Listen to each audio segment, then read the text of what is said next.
تبارك الذي بيده الملك وهو على كل شيء قدير.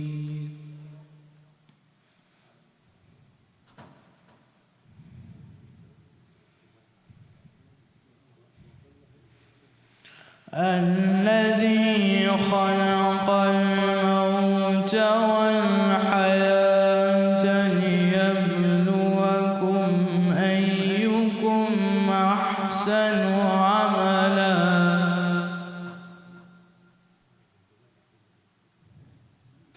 وهو العزيز الغفور.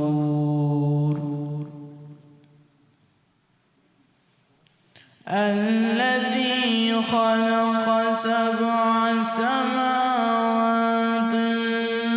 طباقا ما ترى في خلق الرحمن من تفاوت فارجع البصر هل ترى من فطور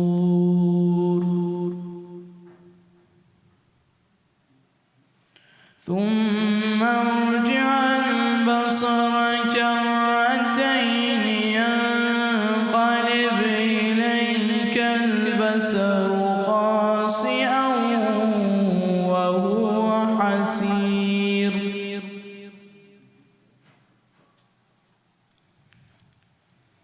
ولقد زينا السماء الدنيا بمصابيح وجعلناها رجوما للشياطين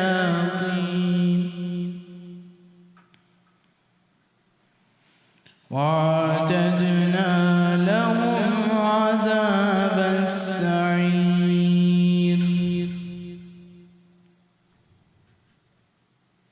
وللذين كفروا بربهم عذاب جهنم وبئس المصير.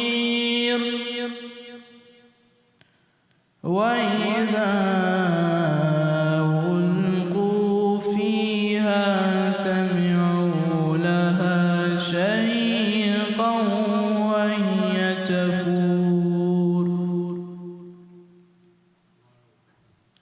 تكاد تميز من الغيظ كلما ألقي فيها فوج سألهم خزنتها ألم يأتكم نظير قالوا بلى قد جاءنا نذير فكذبنا وقلنا ما نزل الله من شيء إن أنتم إلا في ضلال كبير. وقالوا لو كنا نسمع أو نعقل ما كنا في أصحاب السعير فاعترفوا بذنبهم فسحقا لأصحاب السعير. إن الذين يخشون ربهم بالغيب لهم مغفرة وأجر كبير. صدق الله العلي العظيم. صلوا على محمد وآل محمد.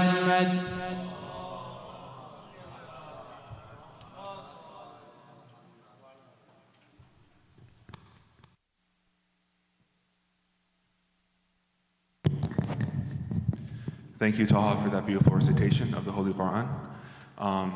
And inshallah, Brother Muhammad Ibrahim will recite a salam for us. Please welcome him with a loud salawat.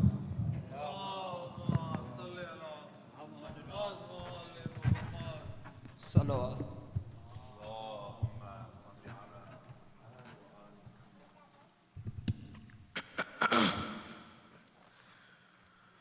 O daughter of Ali,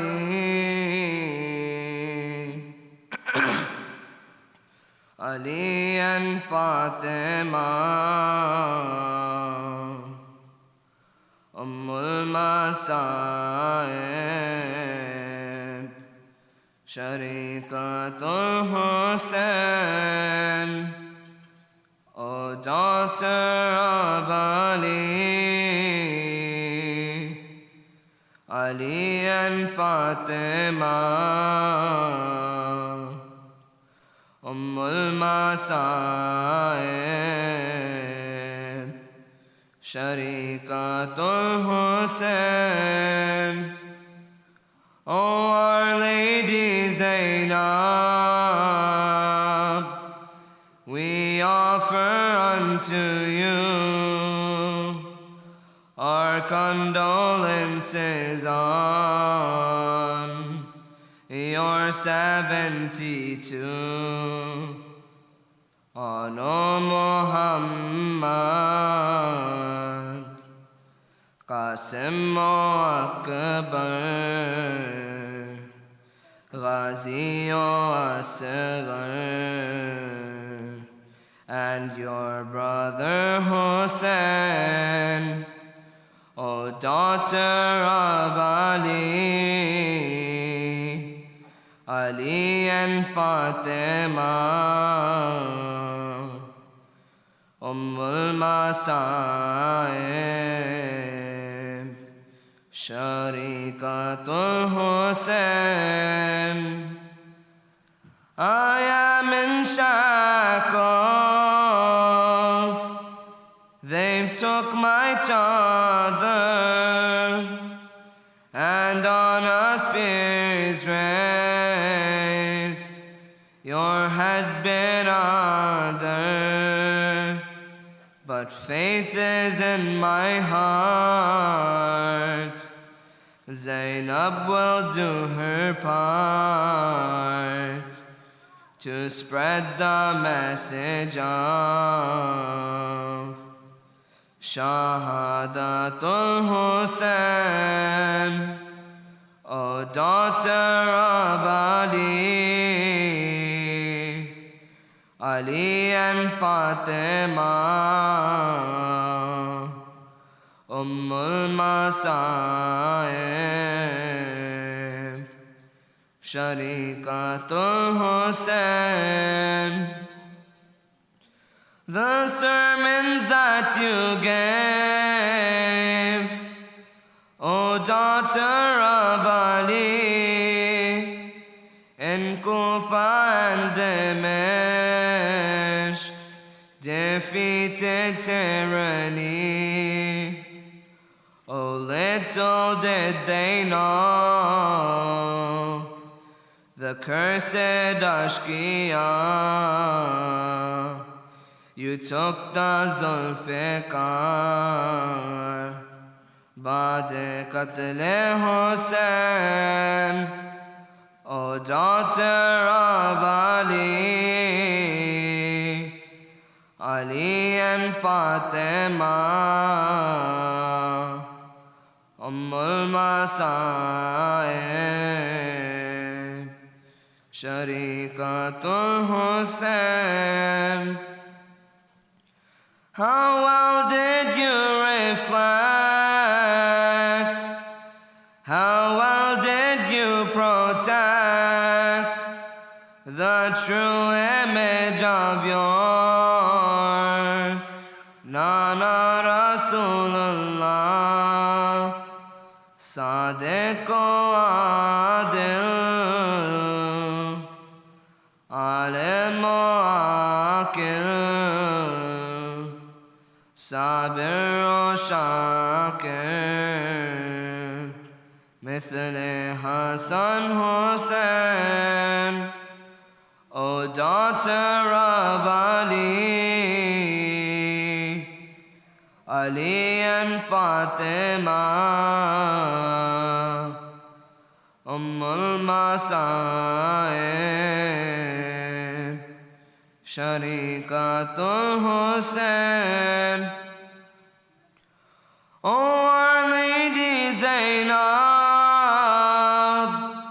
the standards that you set for patience and for grace, we shall never forget, for we are the Shia, the fruit of your dua, who will forever say, Labbaika ya Hussain, O daughter of Ali and Fatima, Al Masaib, Sharikatul Hussain. Salam.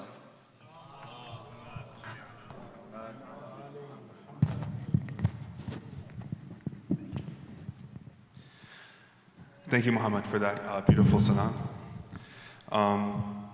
Before we start our lecture, it seems like all the sisters have actually come to this hall, but if any are in the green hall and would like to join us, there is plenty of room here in the blue hall for sisters as well.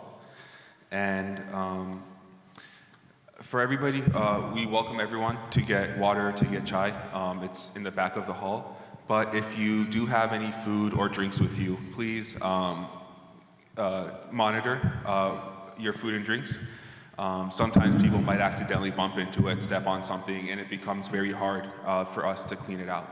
So inshallah, we can avoid that by just taking care of our food and drinks, inshallah. And tonight's Majlis is sponsored by Sister Mansoura Lakhani and her family. And I would like to, inshallah, please recite a Fatiha for our sponsors and their marhumin. أعوذ بالله من الشيطان الرجيم بسم الله الرحمن الرحيم الحمد لله رب العالمين الرحمن الرحيم مالك يوم الدين إياك نعبد وإياك نستعين اهدنا الصراط المستقيم صراط الذين أنعمت عليهم غير المغضوب عليهم ولا الضالين. And alhamdulillah, today we are joined by Shaykh Bilal Hussain. He joins us from the community of Long Island, where he serves as a scholar. He is also the head of the Zahra Trust, which is a charitable foundation. And he has pursued his house of studies in Najaf. Please welcome him with a loud salawat.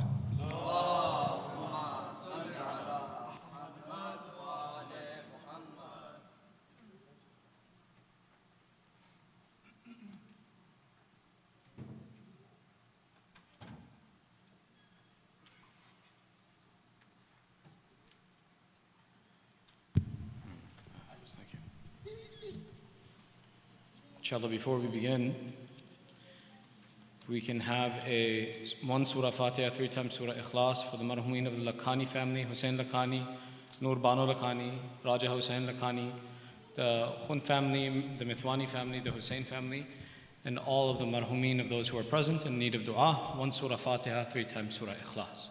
Bismillah.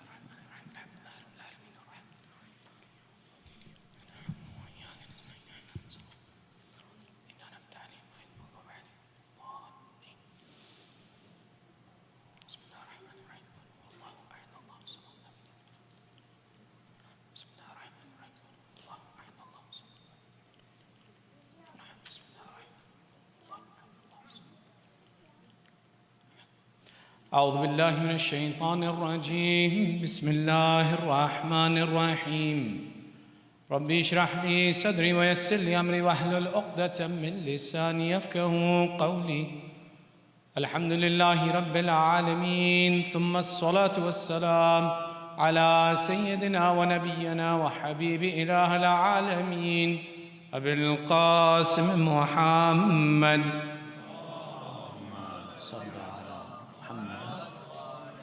وعلى آله الطيبين الطاهرين المعصومين واللعنة على أعدائهم أجمعين من الآن إلى قيام يوم الدين. أما بعد، فقد قال الله تعالى في محكم كتابه الحكيم: بسم الله الرحمن الرحيم. أم حسبت أن أصحاب الكهف والرقيم كانوا من آياتنا عجبا آمنا بالله صدق الله العلي العظيم. صلوا على محمد وعلى محمد.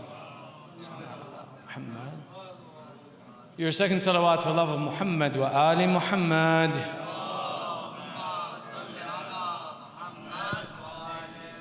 And your loudest salawat for ta'jeel faraj sahib al asr wal zaman. Allahumma salli ala Muhammad wa ali Muhammad. When we discuss the events of Karbala, there are certain verses of the Quran which are very closely tied to the waqia of Karbala and the event of the Sibaya and the prisoners and the women who were taken from one location to another.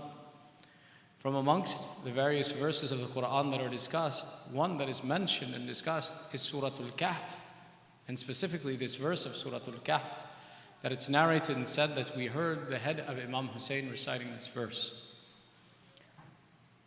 No action that an imam performs is qabih, meaning without purpose, without direction. So therefore we say that there is some affiliation and relationship between these verses of Surah Kahf and the discussion in Surah Kahf and the message of Imam Hussain. As such, as lovers of Abu Abdullah, lovers of the Ahlul Bayt, when we see the Ahlul Bayt proceeding in a direction, performing an action, it becomes important for us to learn, to establish and understand what is the significance of a word and action. As such, inshallah tonight, we'll spend a few minutes to discuss, 1, the revelation and the significance of this surah, 2, why it was that this surah was recited by the head of Imam Hussain, and what are the lessons that we can learn from the discussion around this surah. So in 3 parts we'll have our discussion with your loudest of salawat ala Muhammad wa ali Muhammad.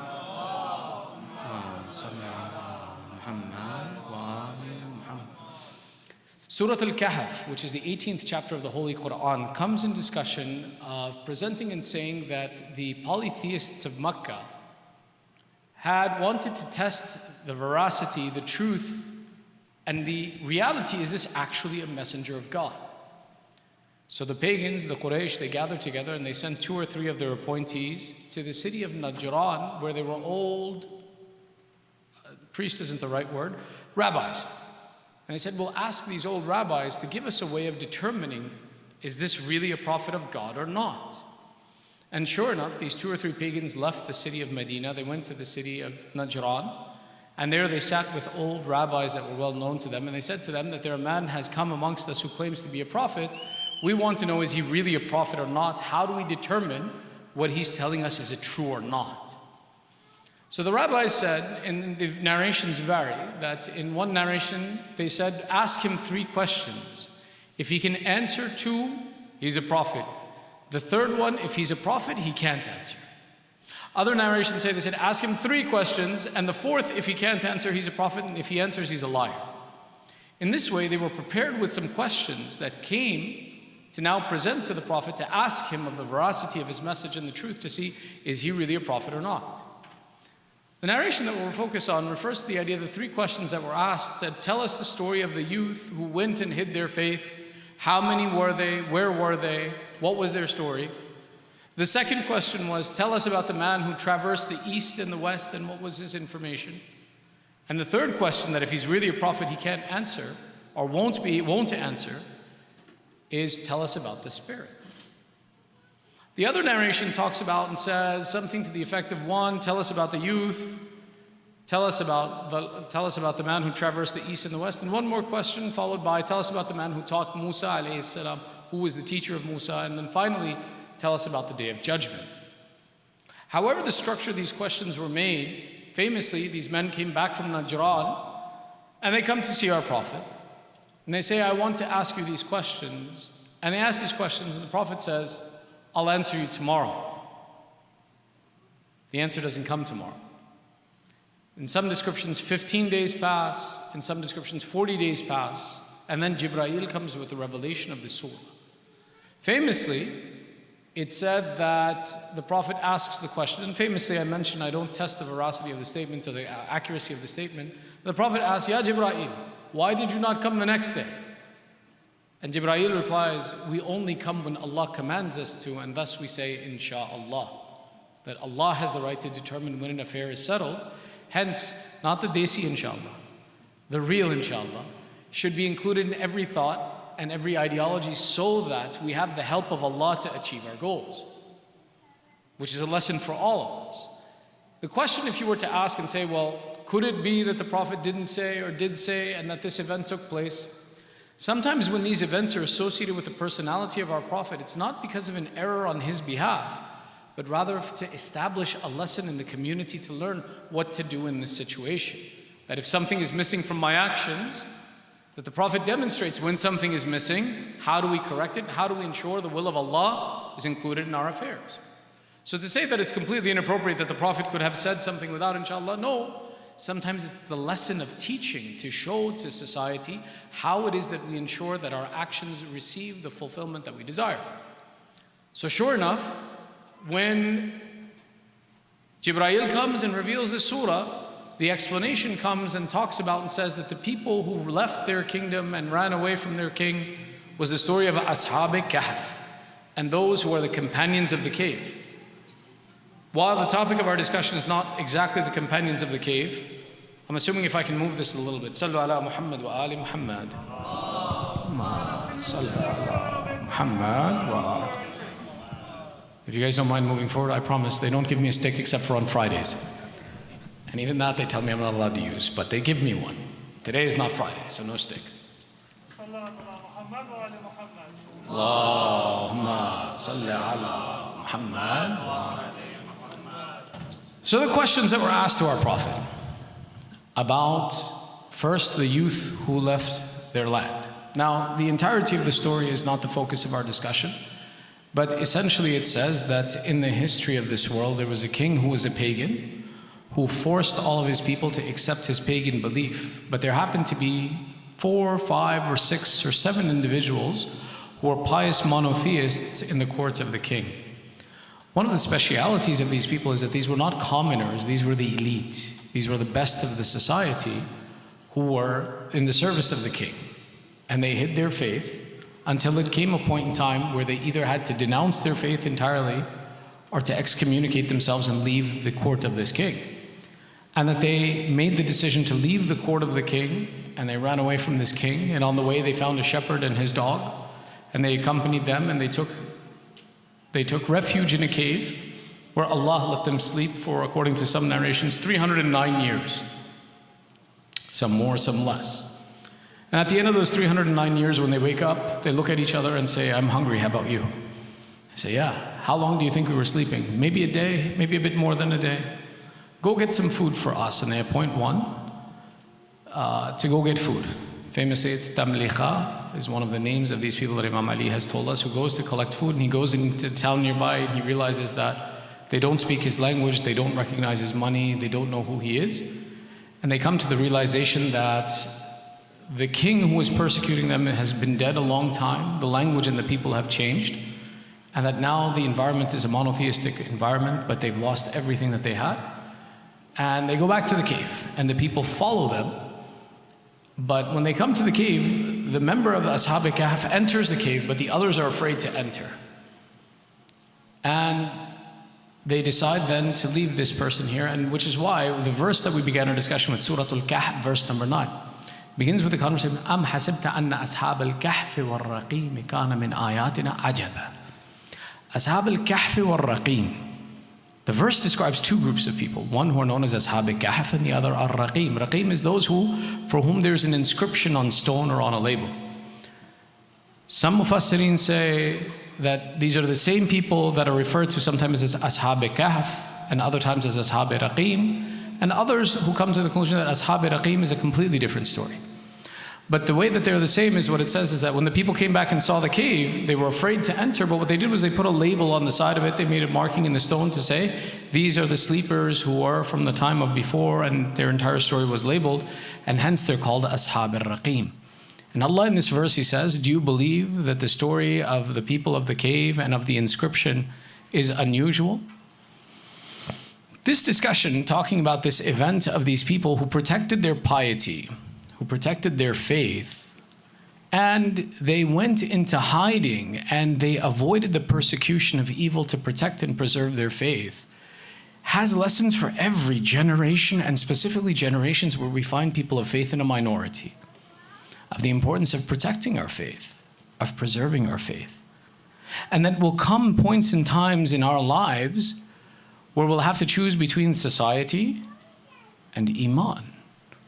Allah retells this story in the Quran, and there's a whole discussion dedicated to it on the principle and basis of understanding that when things get difficult, your faith is a refuge. One of the reasons we see this story, right, in the Quran, why it's discussed there, is to talk about that should you find yourself in a place where Iman competes with society and you find yourself in a position of fear, that do I follow society? Do I follow Iman?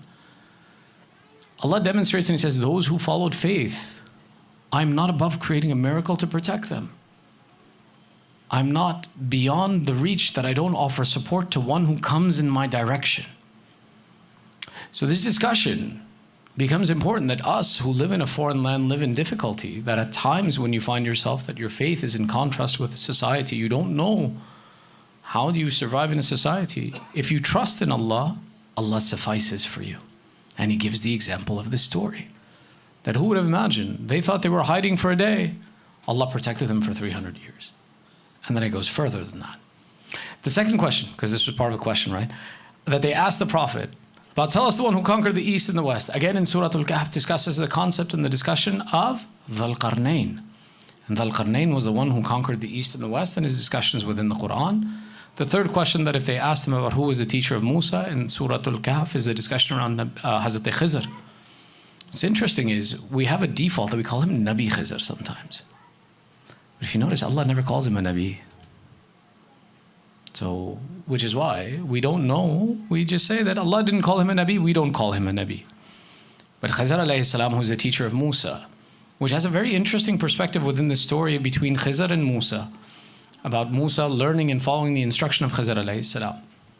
And then finally, the question of whether it's about the Day of Judgment, which Allah describes and says that no one knows the knowledge of the Day of Judgment except for Allah.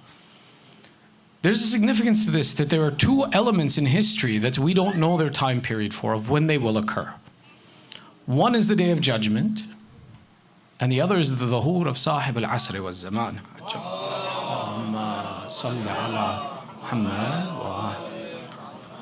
Similar to the concept of the death of an individual, that these items Allah has hidden from us. The significance of hiding these items from us, simply, if we were to look at the hikmah in it, is to say that if you knew when it was, you would be lazy until it came.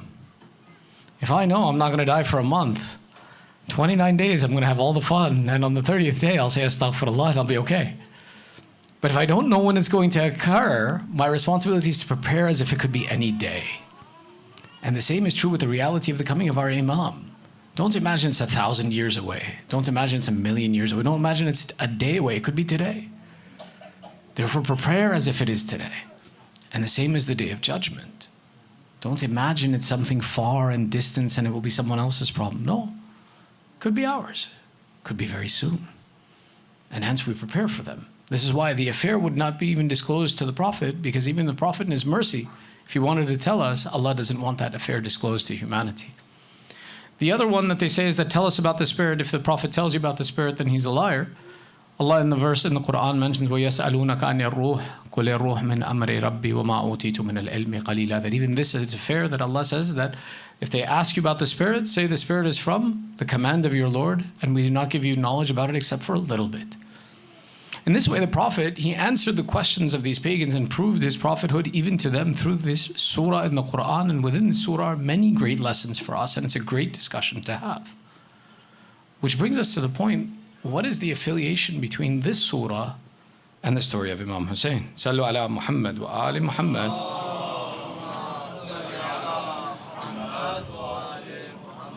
How is this connected? One is the concept that we mentioned, the preservation of faith in the face of difficulty. The story of Imam Hussain is not unlike the story of Ashab al-Kahf in the process that there was a preservation of faith in the face of great difficulty and oppression. The conclusion of how that faith is preserved is different, but the idea that preservation of faith is an important concept. Another aspect that we can take a look at in this and see where's the connection between the two is the idea of those that were referred to as the members of the cave are referred to as fatayat, young men. But in reality, when you read history and you actually research and see it, you say that these were actually old men because they were the senior advisors of a king. Why would a senior king pick young men in their 20s to be his advisors? It's in conflict, ta'arad. The reality when we look at it is these were actually old men, but the Quran refers to them as young men.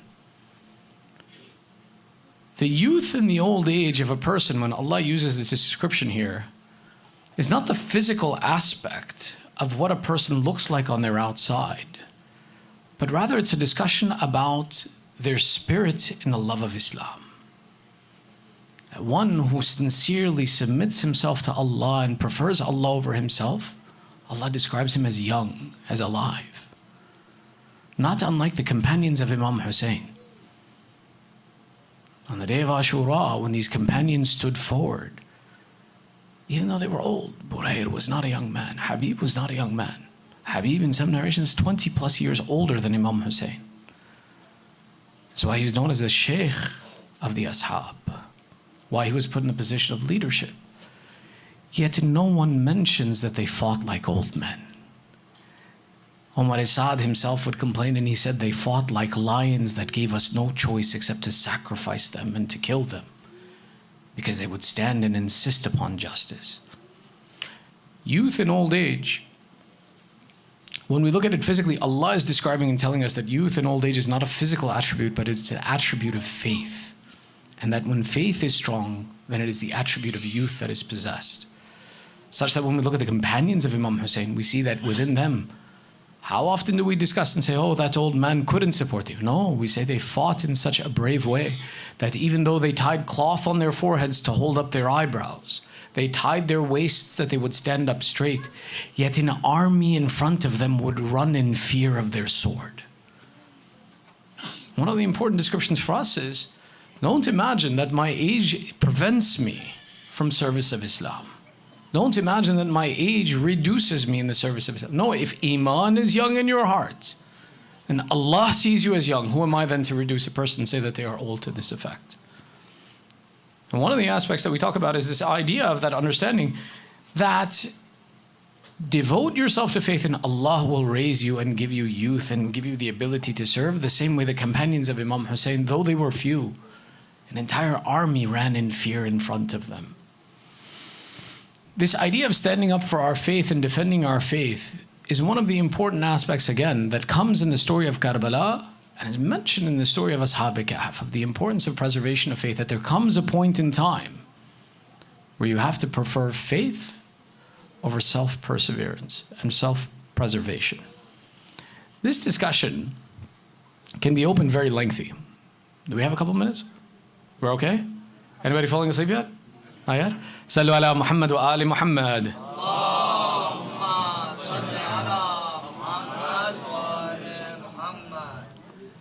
There's a request to please move forward once more. Sallu ala Muhammad wa ali Muhammad. Allahumma salli ala Muhammad wa ali Muhammad.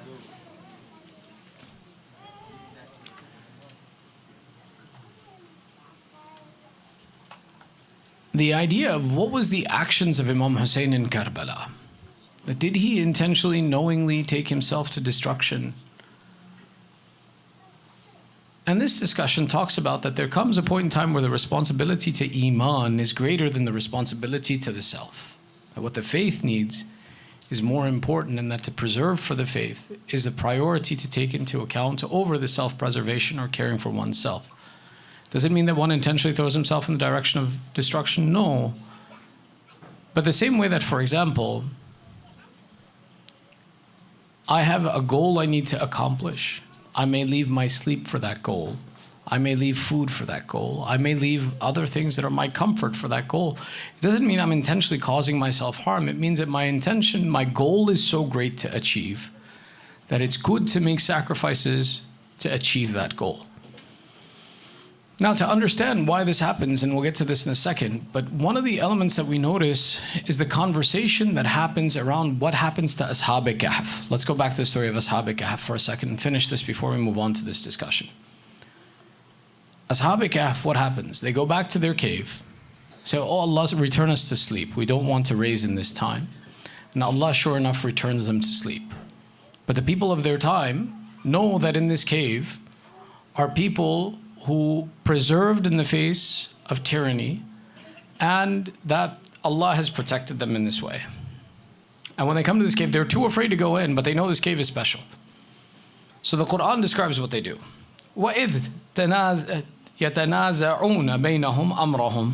That they come and they debate amongst themselves, that now that we know who's in this cave, what do we do? And فَقَالُوا أَبْنُوا عَلَيْهِمْ بُنْيَانًا. That build upon them something and close this up. رَبُّهُمْ أَعْلَمُ بِهِمْ. And Allah knows about them, we don't need to tell anybody. Just close it up and hide this cave.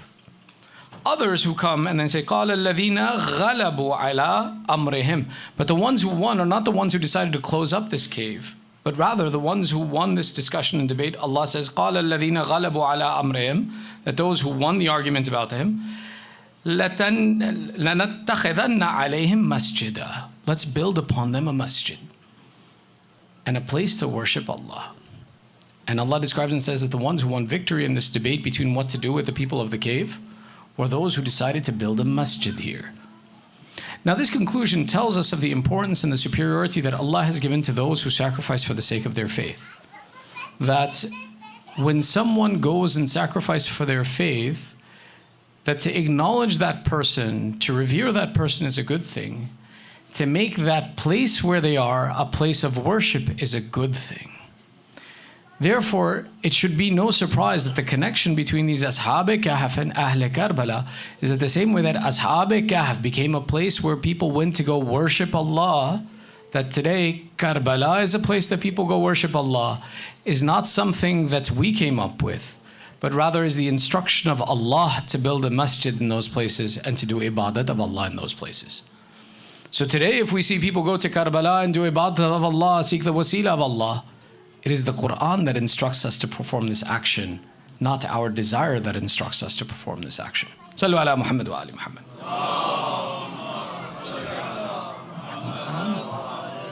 The instruction of seeking the wasila of these places, by the way, is not something only that we learn from our own instruction or from the Quran, but even the Ahl al-Bayt would teach it. That our 11th Imam would instruct when he was sick that send someone on my behalf to Karbala to pray for me. And when the spies amongst his companions asked, Imam Hassan is Imam, why does he need to go to Imam Hussain to pray? Does that mean he's not an Imam? And created doubts in the hearts of the believers at that time. When they went back to Imam Al Asr and they said, Imam Al Asr, you're an Imam, why do we need to go to Imam Hussain to pray for you? Imam Al Asr explains and he says, it's not the difference of status between me and my grandfather, but rather on this place, on this earth, there are places where Allah likes to be called and answers the one who calls quickly. When I send you to the Ha'ir, to Karbala to pray for me, it's because that is a place where Allah answers the dua that's made quickly, that Allah likes to be called in that place.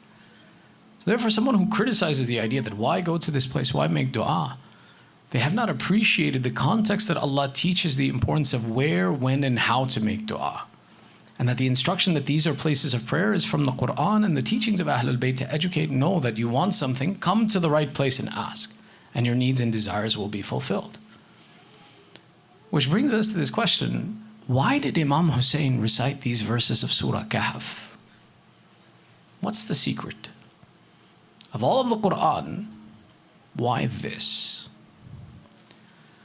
There's a few interesting ways where this conversation goes. The first is to understand, let's look at the reality of what's going on. That the family of the Prophet is being paraded through the markets. And as they're being paraded, the head of Imam Hussain is reciting Quran. One element talks about the importance of the preservation of the haya, the decency and the modesty of the women. one of the most difficult things in Karbala. It's not the shahadat. Shahadat is azim. But look at Ziyarat al-Nahiya.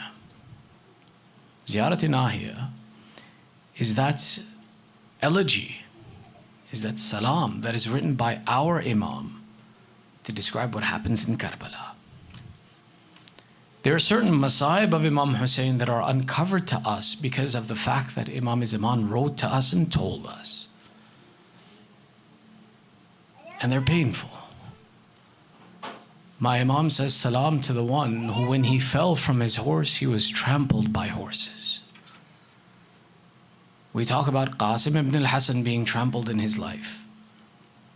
Imam Zaman describes and says that Imam Hussain was also trampled in his life. An element of the Masaib in Ziyarat al-Nahiya that Imam Zaman talks about, and he says, my salam on the one who, when he was alone, surrounded by enemies, he would look secretly from the corner of his eyes to his tent and move his hands and feet. When we read the Tariq, one of the difficult things for Imam Hussain was who was going to be the protector of the women. You see, we've downplayed the concept of haya, modesty, and hijab as a women's issue. It's not. It's an Islamic issue for all people. It is upon the men to protect the haya and the decency of women and to preserve that and to teach that. Amir al-Mu'mineen Ali ibn Abi Talib alayhi salam, Allahumma salli ala Muhammad,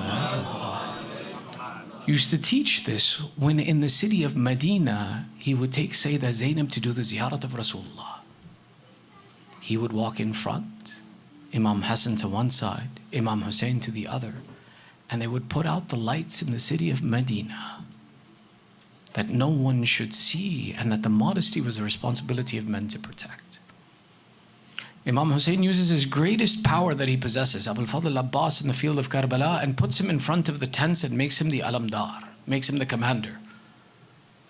The most significant reason for him staying in front of those tents and not fighting was that he was the protector of the women to make sure that if the men were fighting, that none of the army would dare to come to the women, that the women were protected. Meaning the importance of the battle of Karbala was not established by the fact of how many were killed, but was the hijab protected? The Imam sacrificed how many my side can kill. He took the greatest weapon, greatest resource, didn't let him fight. Because the preservation of hijab was more important than the number of enemies that were killed. Which is why the Imam, after Abul Fadl is killed, he calls out, Al-an ankasar al-dhahri. Now my back has been broken. What was his back? His back was that support that he knew that if Imam Hussain entered into the battlefield 70 times, every soldier fell, Imam Hussain entered. He never had to worry what was going to happen to the women because his support was there. And once that support is gone, now Imam Hussain says, my back, my support is broken. That now I am alone, that how shall I protect the women? This concept of haya and protection of the hijab of women is not something that was new, but it was something established in Islam. Which is why when Imam Hussain fights alone, they know how to commit treachery against Imam Hussain. When Imam Hussain is fighting alone and he takes the Furat and he captures the Furat and he shows his shuja'at and bravery, that I, the son of Ali, like my brother and capable of capturing this water. Before he drinks, they turn and they say, oh Hussain, you drink and your women are being looted. Imam could have finished drinking and then said, okay, I'll go. Let me drink and then I'll go. The Imam drops the water and returns to the tents. Meaning the priority of the hijab of the women was so much that water and killing of that thirst that was killing him was less important. It goes further, right? This is why Imam Zaman describes in Ziyarat al-Nahiya, my salam on the one who, when in his final moments he continued to move his hands and feet to indicate that Hussain is alive. You know why? When he was alone fighting, Shimr Mal'un broke the army and he said, half of you attack Hussain, the other half come with me, we're going to loot the tents. Aba Abdullah called out and he says, "Oh Shimr, I did not expect you to behave like a Muslim, but I expected the decency of the Arab from you." Having his decency of Arab, his status of being an Arab question, Shimr says, "What do you mean by this, O son of Zahra?" And Imam Hussain replies and he says, "Oh Shimr, in the tradition of the Arab, as long as the men are alive, the women are not touched. Hussain is alive. Why do you then proceed to the women unless if you don't even have the decency of an Arab?" Mal'un Shimr was not overcome by the words of Islam, but the decency of his culture. He says, "You're right." So he says, as long as Hussain lives, we will not approach the women. Now understand when Imam Zaman says, "My salam on that madhloom, who in the final moments of his life continued to move his hands and feet that the women would be preserved in that moment. Who would look secretly in his final moments at his tents to ensure that no one had proceeded in that direction. My Imam was one who took the preservation of haya and modesty to that level. Now understand, when those same women who the Imam fought till the last seconds of his life to preserve. Imam Zaman describes, he says, anyone else in this situation would have been overcome by the pain of death, but you, Abu Abdullah, you were not overcome by the pain of death. You still kept your focus on preserving them. Now look and see, the head of Abu Abdullah is raised on a tall spear. His women are carried under him. The head of Abu Abdullah begins to recite, "Am hasibta anna ashab al-Kahf wal-Rakim kana min ayatina ajaba." The preservation of that hijab and that decency of those women, the preservation of hijab, is one of the most important, strong, fundamental lessons of Karbala. That ma'soom, where Allah says, "I did not create heaven and earth except out of love of Him." He prefers the hijab of the women. Look today in history. Can you find a description of these women? Can you find what they look like? We cry they were paraded from the streets, but Allah preserved them. How? One of the ways of their preservation was this effort of Imam Hussain, even in this condition, that he would recite Quran, and the people would see him reciting Quran from the head, that they would not look at the women then, and that their identities were preserved. The history of the women is something that is so hidden, so well hidden. You can't tell who's speaking. You can't tell how many daughters of Imam Hussain are present. You can't tell which lady is speaking or how many their numbers were, let alone the description of what they look like. Yet we say that they were paraded in front of thousands from all across the lands of Hijaz and Arabia and Levant and wherever else. Yet their reality is hidden because it was one of the important messages of Islam that preserve this haya, preserve this modesty, protect this modesty. So one of the reasons why do we see this head reciting Quran? Is the preservation of the women. Another reason is, what was the goal of Imam Hussain in Karbala? You see, as I mentioned, Abu al-Fadl Abbas not fighting in Karbala meant that Imam Hussain did not kill as many of the enemy as he physically could have. Because his great power, he sequestered this power, he limited it, he kept it to a purpose. Which is why the Fadail of Abu al-Fadl Abbas we haven't understood. Abu al-Fadl is not that one that 2,000 men ran in fear of, or 4,000 men who protected Furat ran away when he came, or that they had to attack him with treachery. The might of Abu al-Fadl was that this one man standing in front of these tents kept 30,000 men staying away in fear. One Abbas, an entire army cannot face him. Imagine if he would have been set free against this army. Imagine. But that wasn't the goal. Victory in Karbala was not killing the enemy. That wasn't the intention of the Imam. An Imam is not a butcher. Na'uzubillah, he's not a murderer or a killer who likes to kill and enjoys it. An Imam represents the values of Rasulullah. Whatever the message of Rasulullah was, is embodied in the Imam, nothing else. Our Nabi was a source of hidayah and guidance in humanity. An Imam has to embody the values of Rasulullah. He has to teach the religion of Rasulullah. The goal of Imam Hussain in Karbala is hidayah, is guidance, bringing people away from indecency, inappropriateness, and bringing them to the path of Islam. Where he says, I did not stand up except to protect and to cure the religion of my grandfather.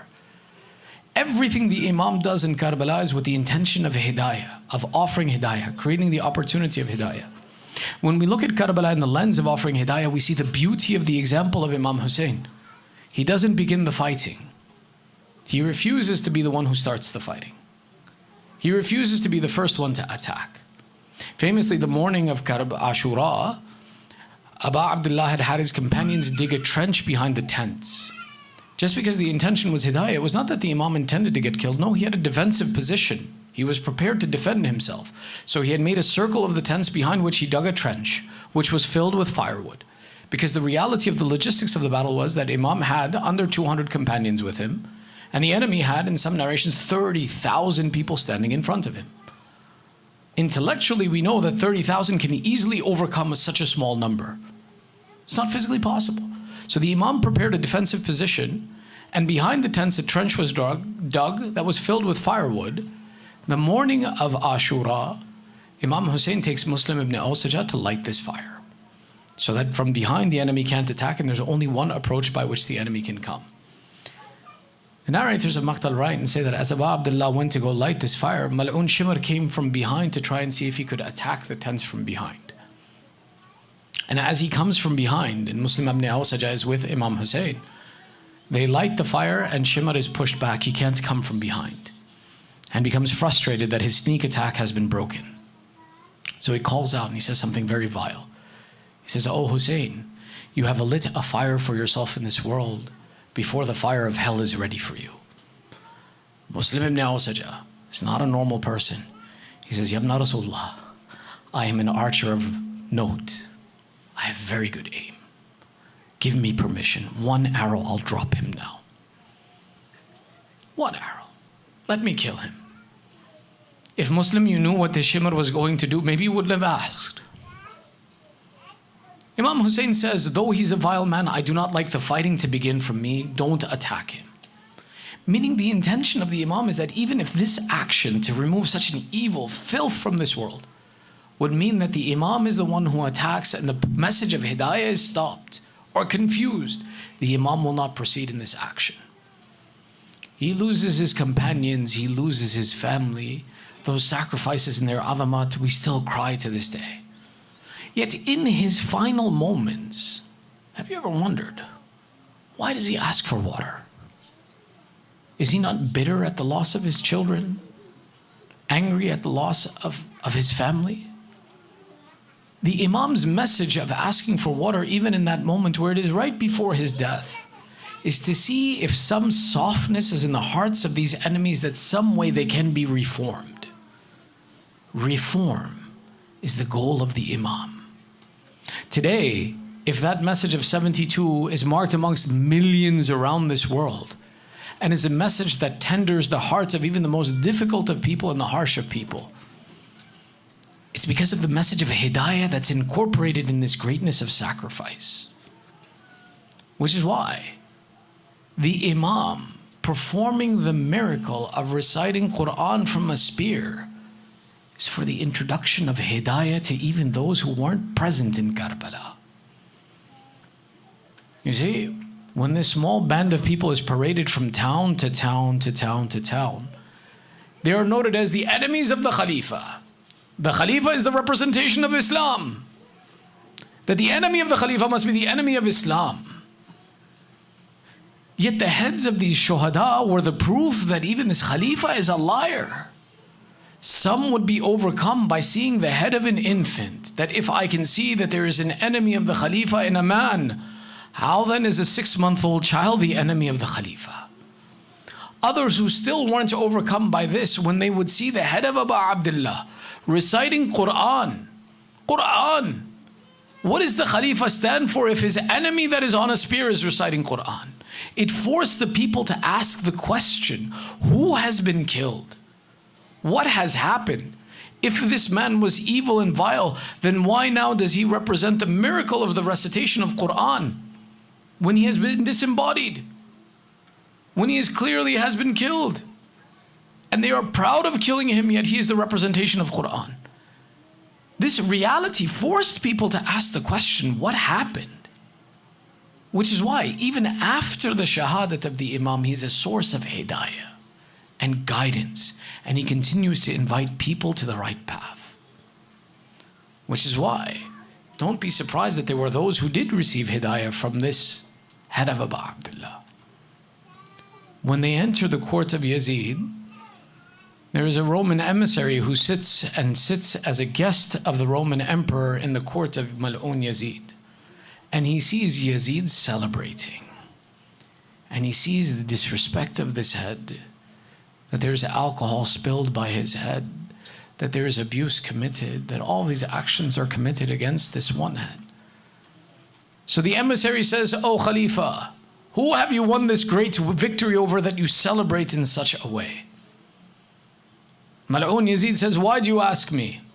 And he says, "I am from the Emperor of Rome. I wish to inform him so that he may share in your joy and celebration as you overcome your enemies. It is a good news given to the Roman Emperor." Yazid says, "This is Hussain ibn Ali." Hussain ibn Ali who? Hussain ibn Ali ibn Abi Talib. The emissary says, "And what of his mother? What is the completion of his lineage that I may note it?" He says, "His mother is Fatima." Fatima who? Fatima binti Muhammad. Muhammad, your prophet? Yes, that is the one that we have killed. Here the Roman emperor, the Roman emissary becomes angry. He says, "The curse of your own Lord be on you." He says, "I am from the Christian faith where my father and the Prophet Dawood share a common lineage. And in respect of that lineage, though there are many people who have passed between my family and Dawood, the Christians come and collect the dust under my feet as a source of barakah. Though there has been many generations that have passed, yet you, O Khalifa, have killed the grandson of your prophet where there is only one mother between him and the prophet of God. Curse of Allah be upon you." Yazid tells him to be quiet. He says, "How can I be quiet? Have you not heard of the example of us, of the donkey of the companions?" Yazid says, "No." The emissary replies, he says, "In our land, there is a place where one of the donkeys of the companions of Isa has passed and a footprint of that donkey remains. The Christians proceed to the footstep of the donkey upon which one of the companions of Isa would ride. Hawariyun would ride. And they seek shifa from it. O Mal'un, we go to the shifa of the foot of an ass, and you kill the grandson of your prophet?" Yazid replies and he says, "I intend to kill you, and I intend to have you killed for disrespecting me in my own court." The Roman emissary says, "You intend to have me killed?" He says, "Yes, I do." The Roman emissary says, "Then I know that the dream I have seen last night is true. Last night in my dream, I saw your prophet, O Khalifa.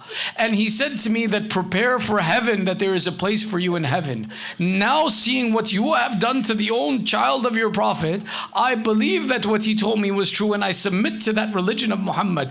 Ashhadu an la ilaha illallah wa Muhammadan Rasulullah." They said, saying this statement, the emissary ran to the head of Abu Abdullah, hugged it to his chest, began to kiss the face of Imam Hussain until they eventually came and killed this emissary in that location. Such is the hidayah of Imam Hussain, that that one head was sufficient to bring guidance to people. Yet, O Mal'un Yazid, not only did you remove the head of the son of Zahra, but then you proceeded to beat it in the court with a metal stick. You then proceeded to disrespect it by playing chess by this head. You proceeded to drink alcohol by the head of that son of Zahra. You paraded it amongst the people. You went so far as that when that innocent child in Sham missed her father, you had no ghira that you sent a child the cut head of her father, that she turns and looks upon this head and says, "Oh Baba," there are three statements this infant said. "Who is the one who cut your veins? Who is the one that colored your beard red with your blood? Who is the one who orphaned me in such a young age? And then she proceeds to die. This description tells us that not only was the madhlumiyat of Aba Abdullah something that was hidayah for humanity, but O mu'mineen, it is a source of grief for those who keep faith in Allah. It is a grief for the children of Rasulullah that one who loves Aba Abdullah weeps over him and over the fact of how he was desecrated till today. When inshallah Allah gives us tawfiq to proceed to Karbala, that is the one head that has been returned, that you may go to Karbala, stand by the grave of Imam Hussain and know that his body was reunited. But remember, there is a 6-month-old infant that sleeps on his chest, whose head was not returned to him. If you want the wasila of Abu Abdullah, ask him when you go to him, Ya Abu Abdullah, by that infant that sleeps on your chest, that infant who is headless, Ya Abu Abdullah, proceed for us hidayah and shifa. Ala la'natullahi ala al-qawm al-zalimin, wa saya'lamu alladhina zalamu ayya munqalib yanqalibun.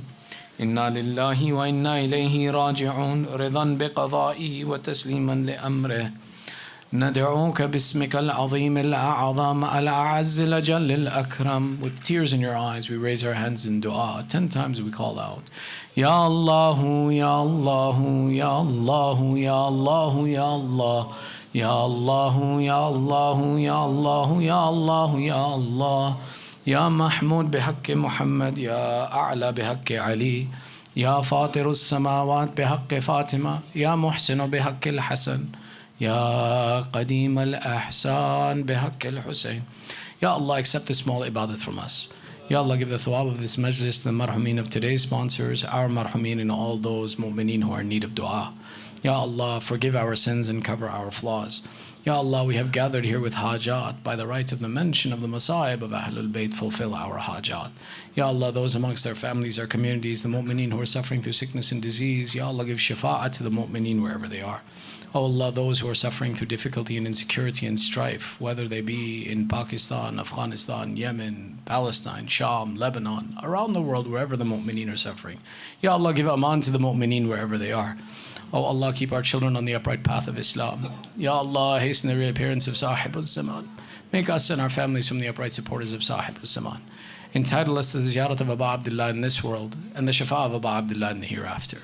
1 Surah Fatiha, 3 times Surah Ikhlas, لأرواح المؤمنين والمؤمنات مع الصلوات. صل على محمد وآل محمد. بسم الله الرحمن الرحيم. الحمد لله رب العالمين الرحمن الرحيم مالك يوم الدين إياك نعبد وإياك نستعين اهدنا الصراط المستقيم صراط الذين أنعمت عليهم غير المغضوب عليهم ولا الضالين. بسم الله الرحمن الرحيم. الله أحد الله الصمد. بسم الله الرحمن الرحيم.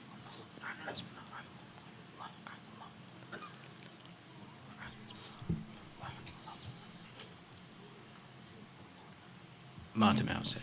Ya Hussain, Ya Hussain, Ya Hussain, Ya Hussain, Ya Hussain, Ya Hussain, Ya Hussain, Ya Hussain, Ya Hussain, Ya Hussain,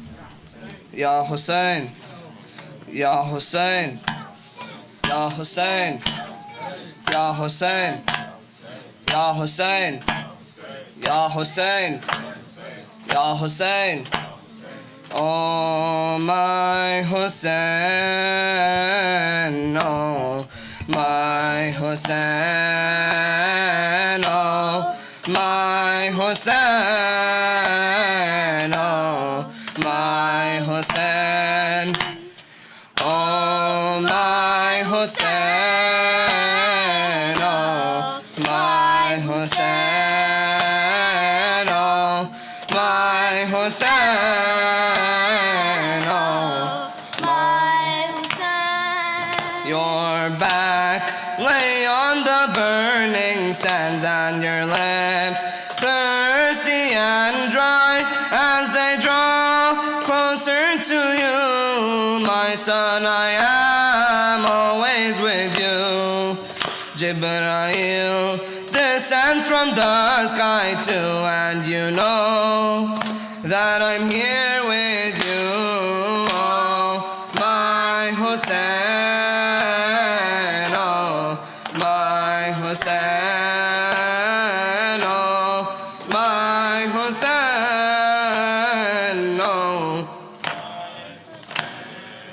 How can I stand and watch you fall? How can I see you all alone as my ribs broke back then? Now my heart to pieces fall, and I cry out to my father to see how my son they torture you. Oh, my Hussain, oh, my Hussain, oh, my Hussain, oh, my Hussain. for your son, oh my son, I weep for his death in his infancy, like a rose shedding his life, his bleeding neck on your arm bled, and your beard in his blood is dyed the sky's day to mourn for you. Oh, my Hussain, oh, my Hussain,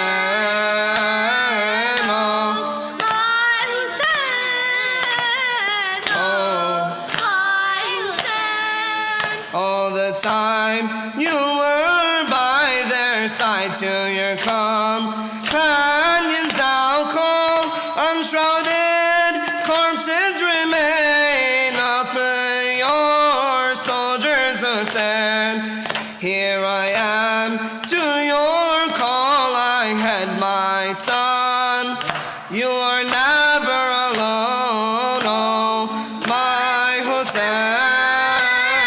oh, my Hussain, oh, my Hussain.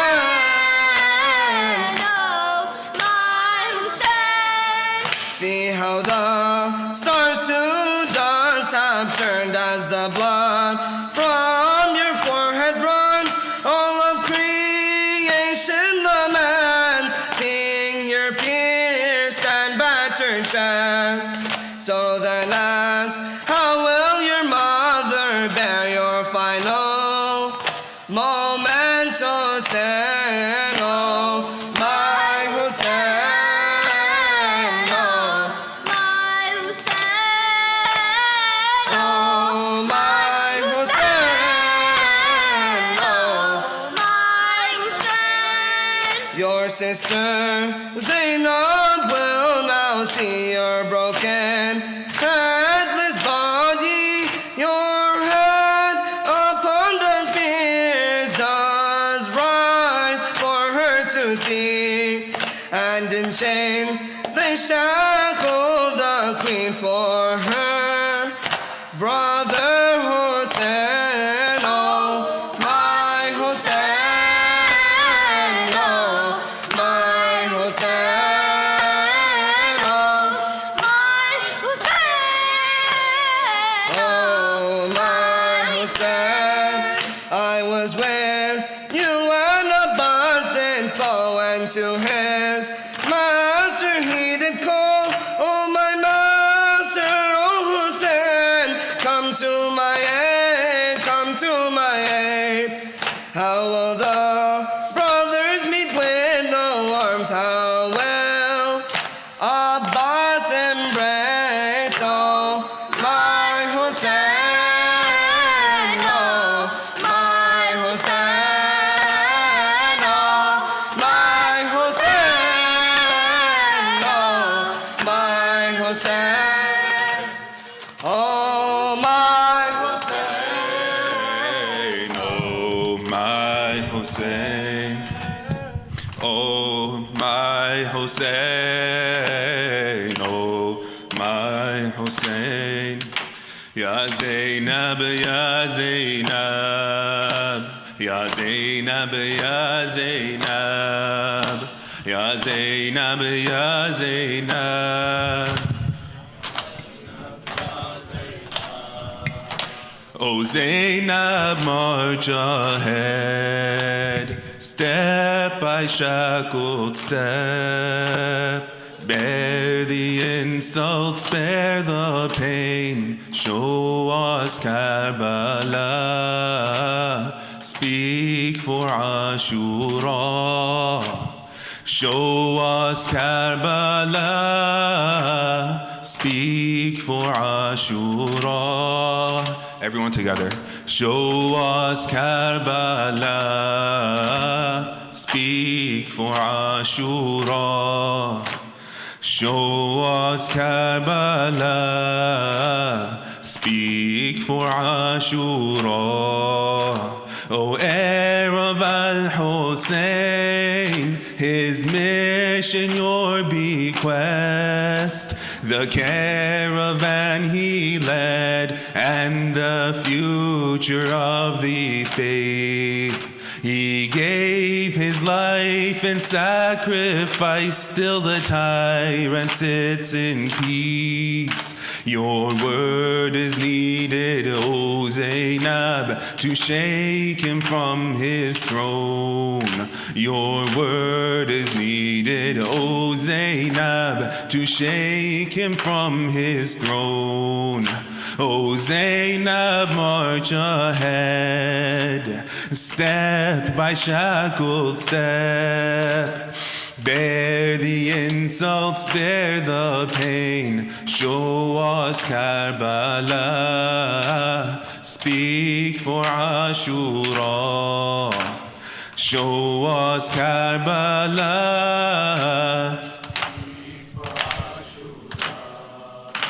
The women and children, now widows and orphans, dragged so far from home, look to you in their sorrow.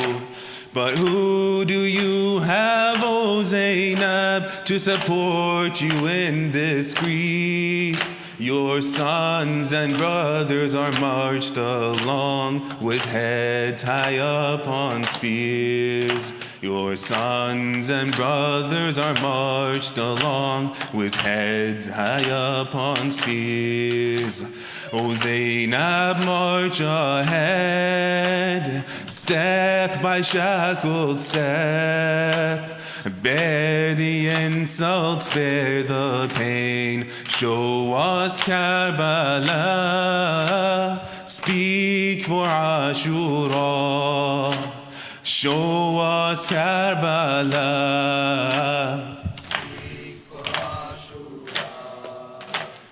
In the court of Sham, you begin the tyrant's end. Though he's not worth your words, there's a message you must send. You march through pain and death, corpses of those you love. So help us also find the beauty that you saw. So help us also find the beauty that you saw. O Zainab, march ahead, step by shackled step. Bear the insults, bear the pain. Show us Karbala, speak for Ashura. Show us Karbala.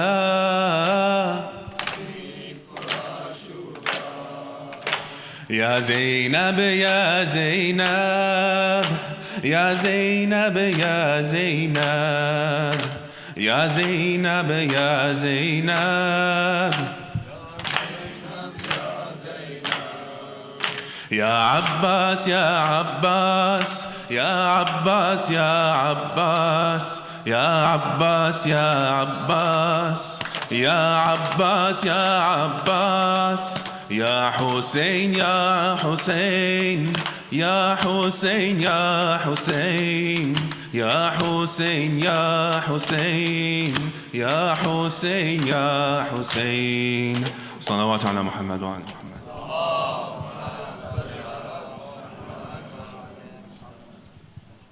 Assalamu alaikum. Quick announcement for next week. We will have Majlis on Saturday and Sunday immediately after Maghrib in Urdu. The Maulana is Maulana Rizwan Rizvi from New Jersey, and we have Ali Safdar visiting us on Saturday. So a famous Nauha Khwan, Ali Safdar, he's going to be our guest next Saturday after the Majlis.